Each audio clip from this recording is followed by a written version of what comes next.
What is up, Gunpla modelers? This is Strider Prime bringing you a new edition of Gundam Customs, and today I am going to build this. The 1/44 scale high grade Gundam Schwartzritter masked 2nd G generation mobile suit from the manga called the Gundam Build Fighters Amazing Ready. This is a kit that's based off the NK-13 Cathedral Gundam from the same manga line, and it's actually it's been a while since I built any Build Fighters kits, but I haven't. But this is I guess my first non-anime version. You could say the manga version type kit. But I love it. It looks great with the swords and the black and gold trim. It was something really unique to see something like that. But I got this at Millennium Hobbies a few weeks ago when I went to the scratch building class that was held by Tim from Childhood Mecha. And at the store at Millennium Hobbies, they sold Gundam kits and they sold a lot of other stuff as well. Picked up a few things. I picked up this, and I said, you know what? I'm going to build this. And of course, I'm building it because you guys told me I should work on this guy, and I will. It looks really nice and menacing. I haven't read the manga. Interesting to see a castle in the background, but I'll read the details of the character and the mobile suit down the road. Not now, but later. But yeah, this was a cool little kit to get. I think I spent over 25 bucks, maybe more. I don't remember.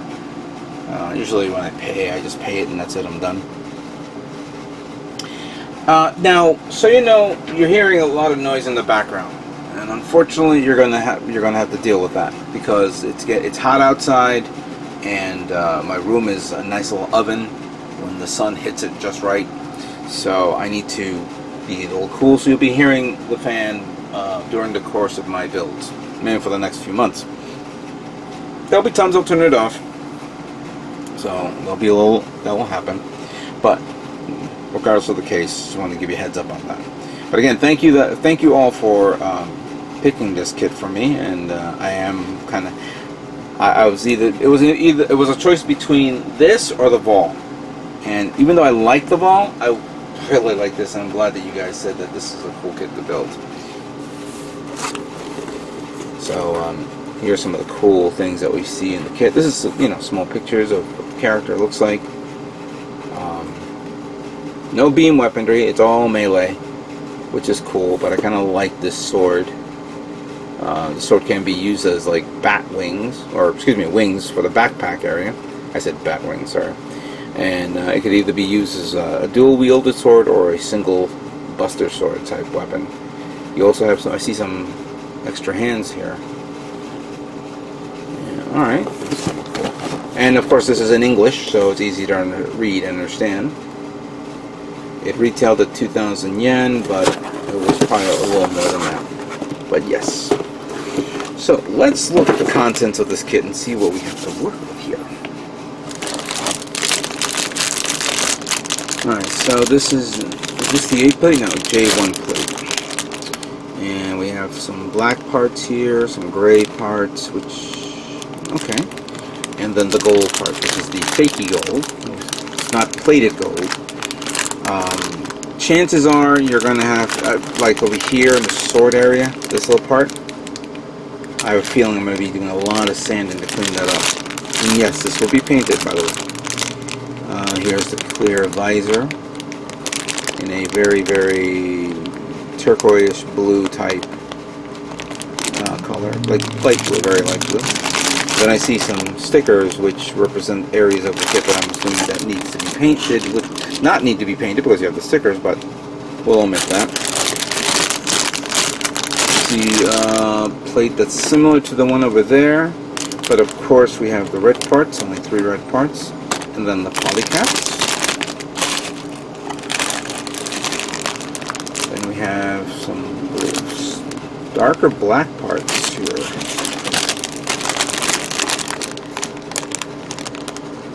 This black is a little bit more reflective as this one. This has a dull look to it, Well, this one has a more shiny gloss to it. And I see some white parts in the background, small trim parts there. Then we have the gray parts, which represents the inner frame portions of the kit. Okay. Then we have more gold pieces here. There's a lot of gold trim here that needs to be painted, of course. More gray parts here. And then all the black. All the black. There's a lot of parts for this kit. I feel like it doesn't need this, but I'm surprised. Here's the manual and a secondary instructions.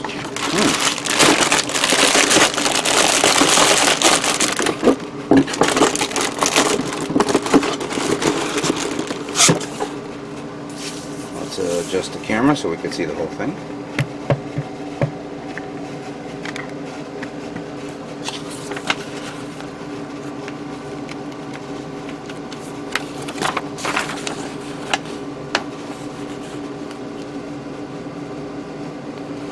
I see an assembly of a part here and some here, and the applying the how to apply. Oh, interesting. So how to apply water slide decals, but this doesn't come with water slide decals. How to apply dry decals, cutting out parts, recommended tools. This is kind of nice, but why was it introduced? Good reading material. We'll look at that in a moment. Alright, so clearly the history of this character and this mobile suit is in here, so I'll keep it right there so you guys can screen cap this and you can read it at leisure for those of you who haven't you know, purchased this kit yet. According to this, it's 19.9 meters tall. It's bigger than a Gundam, but I'm assuming that's the backpack assembly.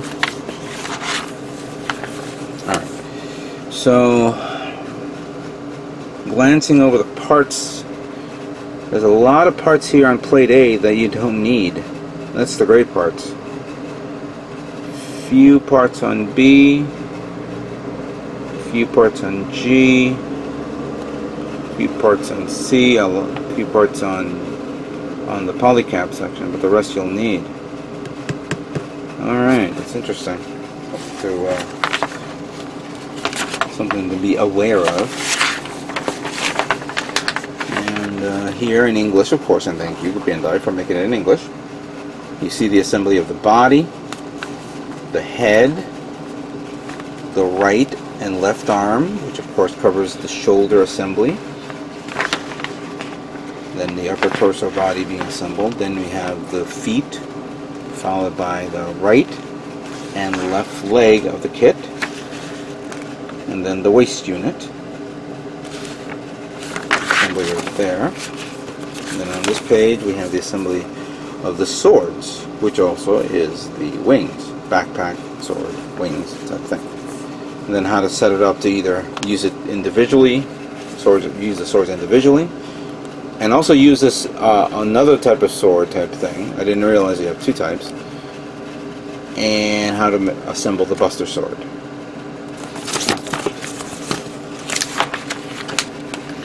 And of course, here's all the detailed information of this kit right there. Here's what it looks like. Here's the Cathedral Gundam, which we all remember. Of course, to get the Cathedral Gundam, it's a P Bandai version. So if you really want to get that, go ahead. Then here's the color guide. So the color guide has two tones of black. The midnight black, standard black. Then the knee has another black. So hold on, the first black is midnight blue. Interesting. Okay. It says 100% midnight blue. I don't have midnight blue, but we'll omit that. Gold parts using the technique where you merge, you put an undercoat of gold and a clear yellow coat over it to give it a unique effect. Gray parts would be standard gray, standard red, and white with a dash of blue. Goes into the little areas here, so And then we have the story, Mobile Suit History. Oh, interesting. Let's read that. All that stuff. All that stuff. So this pretty much is going to be a cool looking kit. But you guys are probably wondering, why am I calling it Gundam Cathedral Schwartzritter? The reasons why I'm calling it Gundam Cathedral Schwartzritter is because of this. This is a picture that I pulled out of Gundam Wiki. It's the Cathedral Gundam colors. Basically, it's the Schwartzritter, but painted in Cathedral colors. And as much as I like black with gold, I kind of like this better than the original Schwartzritter. What do you guys think? It looks a lot better doing it white and gold with a hint of red and gray. So my intention will be to turn the Gundam Schwartzritter into the Cathedral Schwartzritter, or Gundam Cathedral Schwartzritter. So that's what I'm going to do with this kit. So first we're going to prime it. Give it a little bit of gray primer to prime all the parts after it's cleaned up.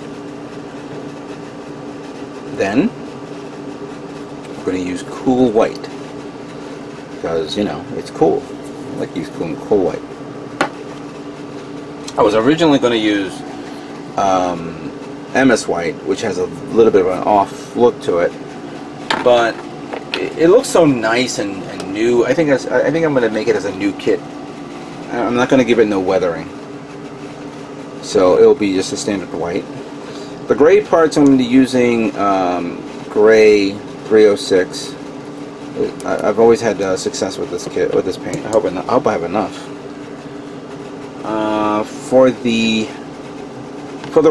Now there are some parts that's going to be different, and some parts that you don't need to worry about with painting. Like look in the knees here, I believe you need the stickers for these, but I'm going to paint that the gray, and some areas around the chest area gray as well, the darker parts. So that's no big deal. I may change that up, I have no idea, but we'll see where we go from there. Now the waist unit, I was going to use red, but I was at Gundam Planet recently and I was browsing through paints and I saw this Char's Pink, MS Char's Pink, and I think that would be sufficient enough for that part of the waist unit. I think that's nice and cool for that one. And then clearly the last part will be the gold parts. I was thinking of using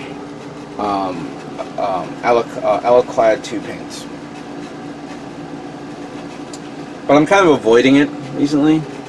I'm not like in the mood to do multi-layer paints. You know, for me to do it reflective, I would have to first prime it, then gloss coat it with black, then apply the chrome, and then apply the gold. So doing multiple layers for that, maybe I didn't feel comfortable for this kit yet. Maybe I'm not in the mood. And considering there's a lot of gold here, I don't know. So I'm going to use regular gold number 9. I've had this for a while. As a matter of fact, do I have enough in here?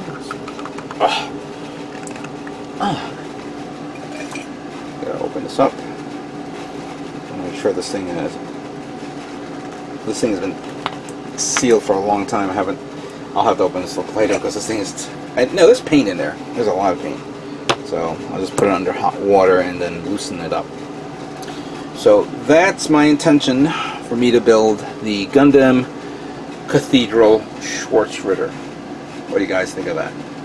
Alright, let me stop yapping. Let me begin building this kit.